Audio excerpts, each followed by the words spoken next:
you can fall.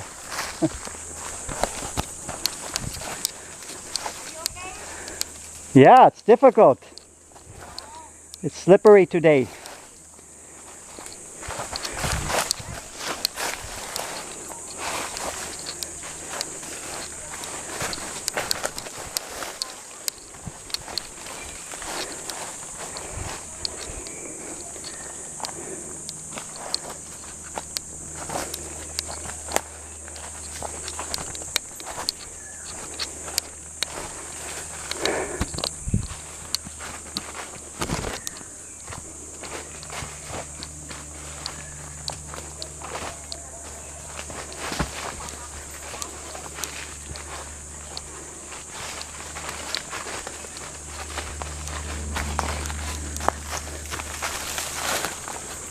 Mama store.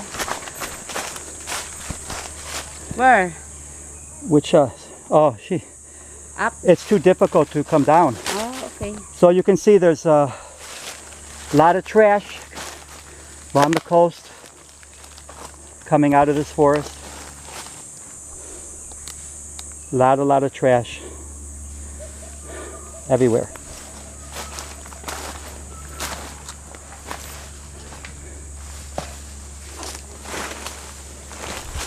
We should be coming out from the rainforest. It should be a gorgeous beach.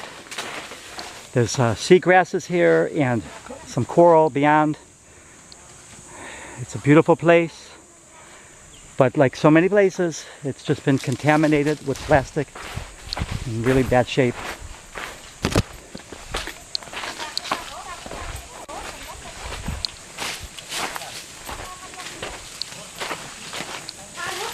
So this is the CIAF project of employing people that need work, disadvantaged people, and having them clean coastal areas, and starting with really important coastal areas where there's rainforests or mangroves or seagrass, coral reefs, endangered species. One or more of what I just said. There's no way that volunteers could do this kind of an effort, especially in the developing world where people are desperate for work, they need employment. And also the problem is way too massive. It's a huge problem. It's destroying this world.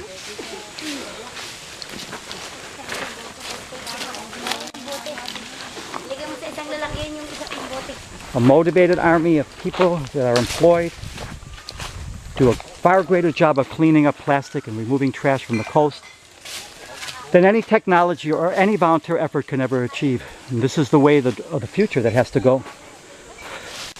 And also, because there's nobody living around here, it needs to be pointed out that there's an enormous amount of plastic and trash in the oceans. It doesn't degrade. It just breaks down into smaller pieces, fish eat it, invertebrates. It's in the food chain, harming people, harming animals, seabirds, marine mammals, turtles, fish, invertebrates, everything. And it's got to get cleaned up. And there's no way to do it without employing people and giving them an opportunity. Because the trash is everywhere. It's all along this coast here, in this gorgeous area.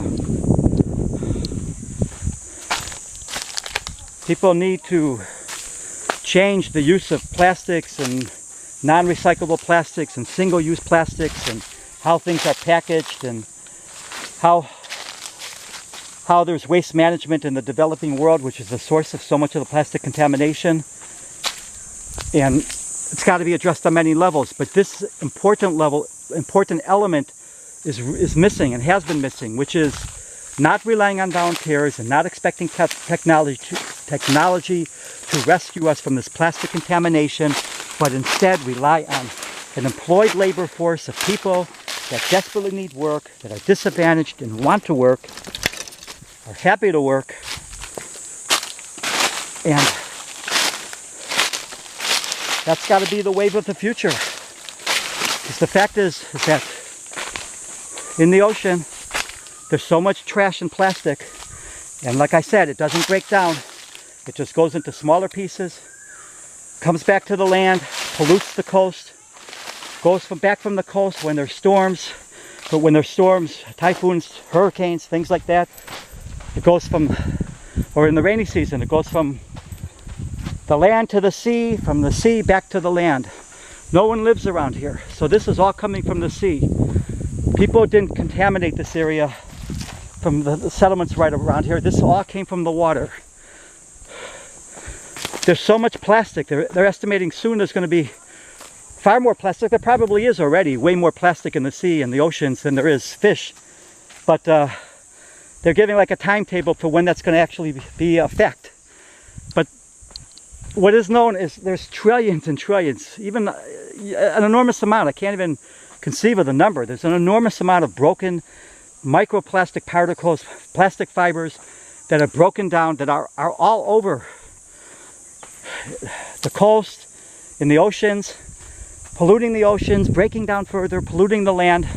So when you remove this plastic from the coast, you protect the coast and you prevent it from going back in the ocean.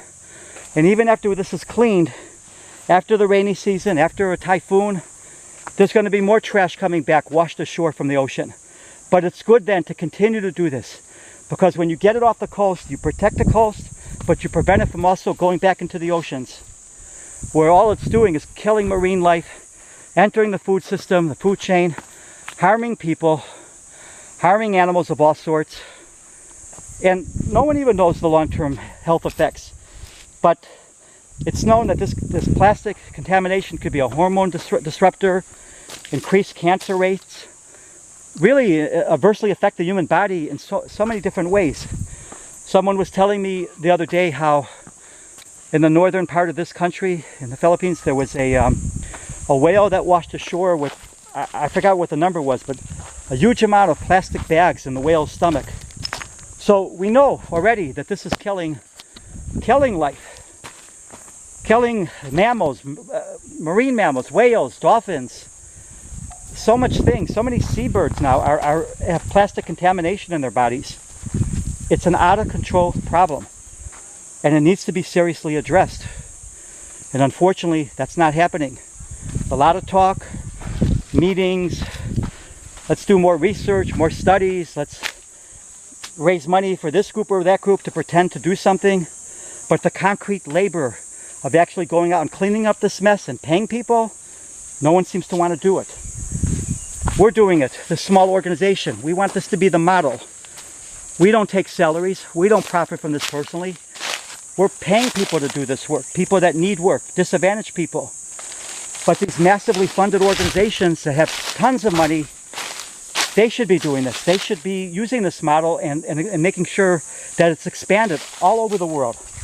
Because it's needed all over the world, especially in developing nations, which is the source of most plastic contamination and pollution, and also in the developing world where there's mass levels of poverty and so many disadvantaged people that are just desperate for employment. So you combine it, you have an anti-poverty environmental project that's a win-win. Win for the environment, win for people that need work, for disadvantaged people. This needs to be the model going forward. Not thinking technology is going to rescue us, because it's not. Millions of dollars were spent on one effort, I think it was over $30 million, which completely failed. Some kind of technology that absolutely didn't work.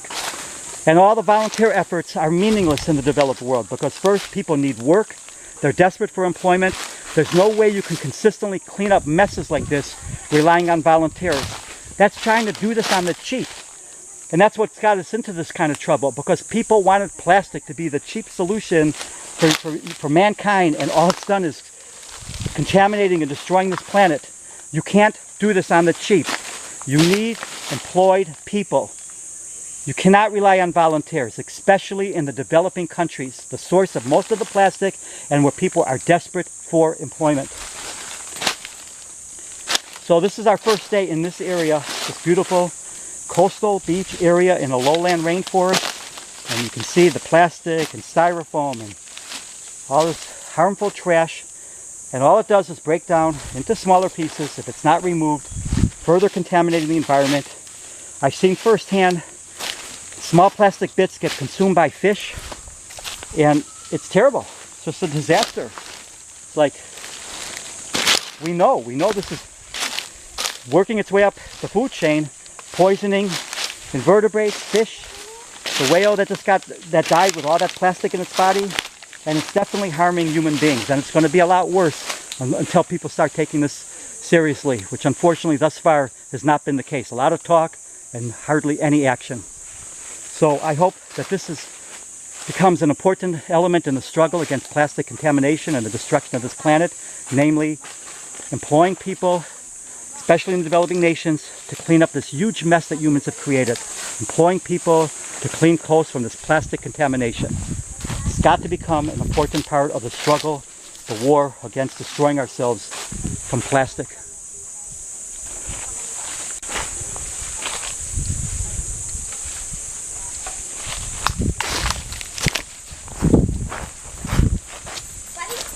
Tayo no?